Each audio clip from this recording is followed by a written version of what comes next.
Salut tout le monde, je m'appelle c'est Lars. Yeah. Et bienvenue dans mon salon.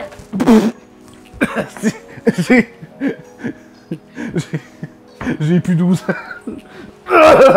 Alors moi je trouvais que c'était une bonne idée. Alors, qui dit salon dit... Unboxing! Oui! Regardez ce que j'ai ici. En fait, vous savez pas ce que c'est, mais vous savez qu'il y a des batteries et que c'est dangereux. Alors, j'ai acheté un objet. Oui, ce n'est pas une vidéo sponsorisée puisque je l'ai acheté avec ma YouTube Money. Alors, qu'est-ce qui peut bien se cacher là-dedans? Si je vous dis DJI, ouh, là peut-être que vous allez me répondre. Mais Steve, serait-ce un drone? Non, ça j'en ai déjà un. Et, je veux dire, la boîte est quand même petite. Peut-être que des gens vont réussir à deviner. Juste avant de vous le montrer, écrivez dans les commentaires ce que vous croyez que c'est. Sait-on jamais? Peut-être que certains vont réussir à trouver.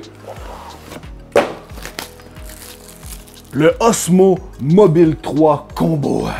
Alors, ce petit objet est une gimbal 3 axes pour stabiliser vos appareils de type téléphone. Et ce que j'avais envie de faire, c'est aussi éventuellement, parce que j'attends toujours mon imprimante 3D, je me suis acheté une Prusa MK3S et elle est toujours en production avec le COVID et tout, c'est vraiment au ralenti. Eh bien, je vais pouvoir m'imprimer un faux téléphone dans lequel je vais venir incruster ma GoPro.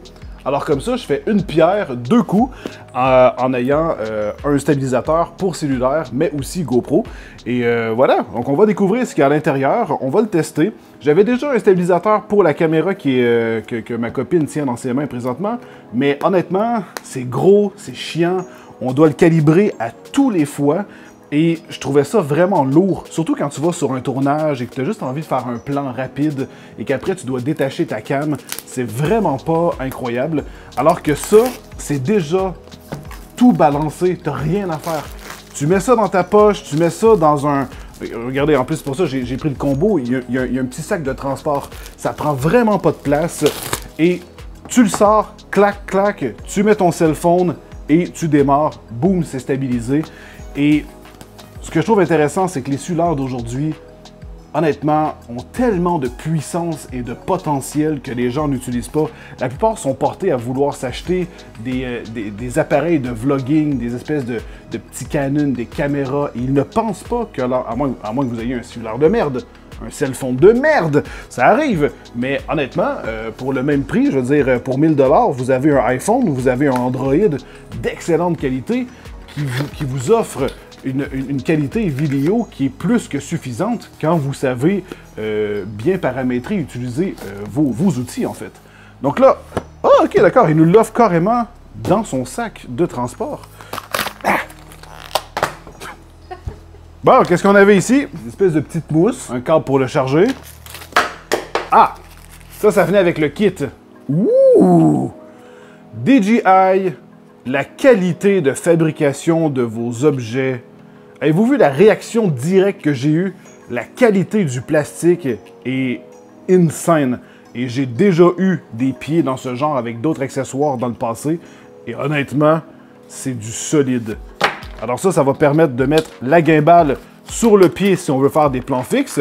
J'imagine qu'il y a des fonctions, parce que à peu près tous les gimbals ont ce genre de fonctions, pour faire des time-lapse ou ce genre de choses. Alors, faire en sorte que la gimbal vous fasse un pan comme ça, peut-être même vous suivre. On va voir, on va faire des tests ensemble à l'extérieur. Et ici, qu'est-ce que c'est? Une petite poche de transport Osmo, une sangle. Et ici, le sac. Oh my god. Oh my god. Tout en tissu. La qualité, encore une fois, est plus que surprenante. On a ici un compartiment pour mettre nos câbles. C'est vraiment bien pensé. Peut-être même ça ici. On va faire le test. Ah oui, ça rentre. Regardez ça. Ready to go. OK. On découvre la bête, la machine. Le pourquoi je fais cette vidéo. Look at that. Look at that. Oh, c'est plus lourd que je croyais. Ça doit être le poids des batteries. OK. Et là, j'imagine, on déplie. Et ensuite, That's it. Alors nous voici dans l'application de DJI, il est très complet, on a le mode manuel ou automatique, ça c'est très intéressant parce que avec l'application de base, on n'a pas vraiment de fonctionnalité pour se mettre en manuel. Je profite de cette petite pause pour dire que l'application, elle manque cruellement de fonctionnalités. Après plusieurs tests, elle pourrait être nettement améliorée et ce n'est pas pour rien qu'elle est mal cotée en fait. Il y a une espèce d'effet de tremblement. Vous allez peut-être le remarquer quand on va faire des tests à la fin de la vidéo, mais ces tremblements ne sont pas existants quand on utilise l'application de base, du moins sur mon iPhone, ou encore mieux quand on utilise une application tierce qui offre par exemple des fonctionnalités manuelles avancées qui ne sont même pas disponibles sur cette application. Il y a effectivement un mode manuel, mais il manque incroyablement de fonctionnalités. Alors, il y a d'autres choses qui sont intéressantes sur l'application qu'on ne pourrait pas faire autrement parce que ça contrôle littéralement la gimbal. Ça pourrait vraiment être amélioré. Donc, c'est vraiment ma seule déception que j'ai. Sinon, la gimbal en elle-même fait très bien le travail. Ça, c'est très important quand vous voulez faire, par exemple, des timelapses propres. On peut faire aussi des hyperlapses, c'est le contraire d'un timelapse. Donc, par exemple, on va aller faire un jogging, on se met en hyperlapse et ça va faire en sorte que lorsque l'enregistrement va être terminé, ça va nous montrer rapidement tout le chemin qu'on a fait. On peut faire des ralentis. Donc ici, on peut aussi faire des vidéos évidemment normalement, de la photo, des panoramiques et la fonctionnalité propre à DJI, la fonction Story. Donc on a vraiment tout ce qu'il nous faut pour tout faire fonctionner, des retardateurs, des effets. On peut aller contrôler et paramétrer la gimbal. Honnêtement, tout est là. Donc le logo à l'endroit, la caméra vers l'extérieur du moteur et moi, j'ai un iPhone X, et regardez bien, avec ma coque de téléphone, ça entre serré. Je peux pas vraiment... J'ai encore de la place, mais je veux dire, si vous avez des gros cases avec des gros fat smartphones, ça se peut que vous soyez obligé d'enlever votre caisse. Mais vous pouvez voir qu'on a quand même encore un peu d'espace, ce qui est quand même très bien. Donc là, l'équilibre se fait très facilement. Il suffit juste de le placer dans son centre. Regardez, si je le mets trop loin, évidemment... Ça fonctionne pas. Ça va fonctionner, il va compenser, mais la batterie va se drainer. Alors, vous trouvez son point d'équilibre rapidement. Voilà, ça fait le travail. Et on allume. Regardez bien. Voilà! C'est déjà fonctionnel. Alors, on peut piloter. On peut paramétrer à quelle vitesse que ça tourne aussi, selon à quel point on veut que le joystick soit sensible. Ensuite, j'appuie, par exemple, 2 fois ici. Regardez ça. C'est fantastique. C'est toujours super nice, une gimbal. Et on peut aussi, en appuyant 3 fois à l'arrière, attendez, je vais vous montrer le zoom avant. Tiens, regardez, je vais me placer sur mon devialet. Et là, je vais faire un zoom. Regardez ça. C'est fantastique. On a toutes les fonctionnalités pour pouvoir s'amuser. Donc ici, par exemple, je vais faire 2 clics.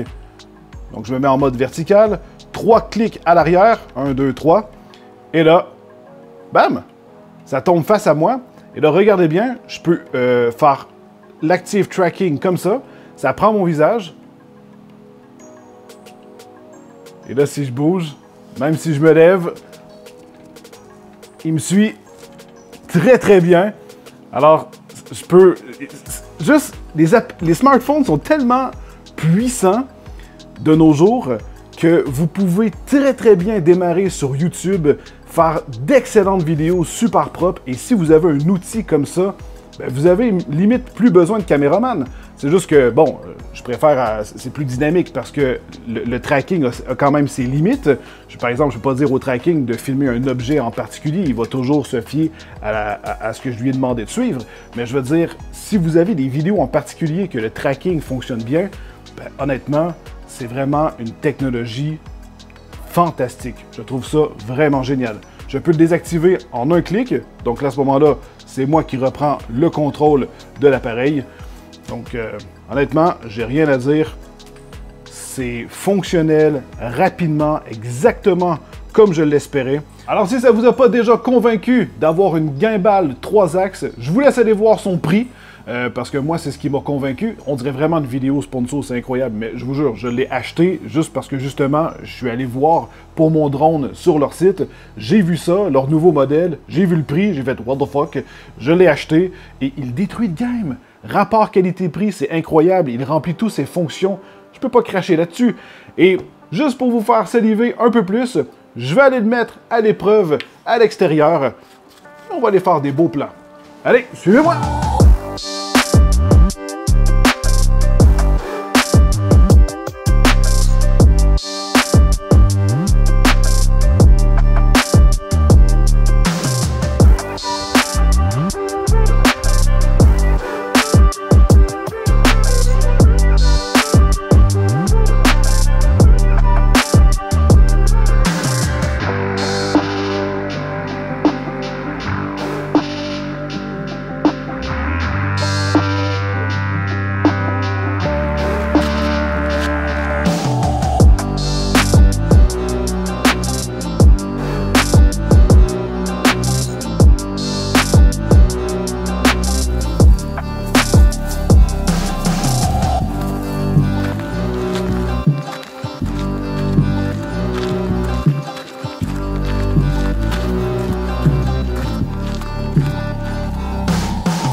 Fuck!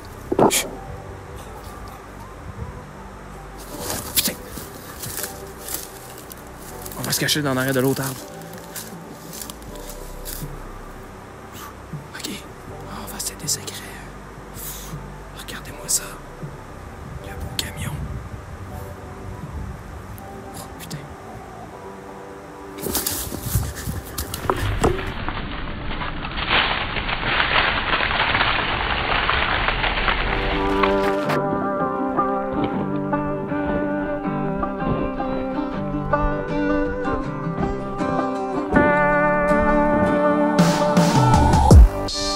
OK, là je teste le mode selfie. On vient de vous tourner quelques plans avec Tristan, Yes, sir. mon good guy voisin. Honnêtement, il m'aide déjà, puis ça va être très utile pour des futures vidéos. Donc, honnêtement, je voulais juste vous montrer quelques fonctionnalités que le Mobile 3 est capable de faire, mais je crois que je vais pas réellement à vous présenter une gimbal 3 axes. C'est pas depuis hier que ça existe, mais au moins ça vous montre un peu les capacités de l'appareil. C'est vraiment nice. Et tu voulais pas me parler d'un truc, toi? Un beurre de pinot. L'industrie du beurre de pinot. Ouais. Je tiens à dire que c'est assez important qu'on continue à garder cette ressource naturelle-là dans notre patois québécois. Je suis d'accord. Pour une raison. Qu'est-ce qu'on ferait sans nos biscuits au beurre de pinot? Tu parles pas des biscuits pirates, j'espère? Ça, c'est de la pointe en boîte, ça. Tout ça. T'as-tu déjà entendu la légende des biscuits pirates? Il paraît que le beurre d'arachide a été créé par Barbe Noire lui-même. Et c'est pour ça qu'ils appellent ça les biscuits pirates. Et la recette aurait été gardée secrète dans un coffre durant plusieurs années. Et ça nous a toujours été caché par le gouvernement. Par le gouvernement? Mais ouais. Attends, est-ce que ça veut dire que Bob l'éponge serait relié à tout ça? Parce que, tu sais, Krusty Krab, là, le gros monsieur crabe, Ouais? c'est tout ça qui cache depuis toutes ces années-là. Puis nous, depuis qu'on est jeunes, en étant naïfs, on n'a jamais pris le temps de regarder c'était quoi. On pense que c'est le burger. C'est dans le burger. Fait que le burger, là, c'est pas du crabe, c'est du beurre de pinot. Oh man! Ça expliquerait tellement tout. L'essence de la vie. Je vous laisse mijoter là-dessus, guys. Faites-moi un débat dans les commentaires, j'ai envie de voir ça. Sinon, vous pouvez aller sur son Instagram. Peut-être qu'il va faire de la descente de downhill parce que... Ouais. T'es sick en vélo. Ok, On va faire ça de même. je vous laisse là-dessus. Puis on se retrouve dans une prochaine vidéo. Bye!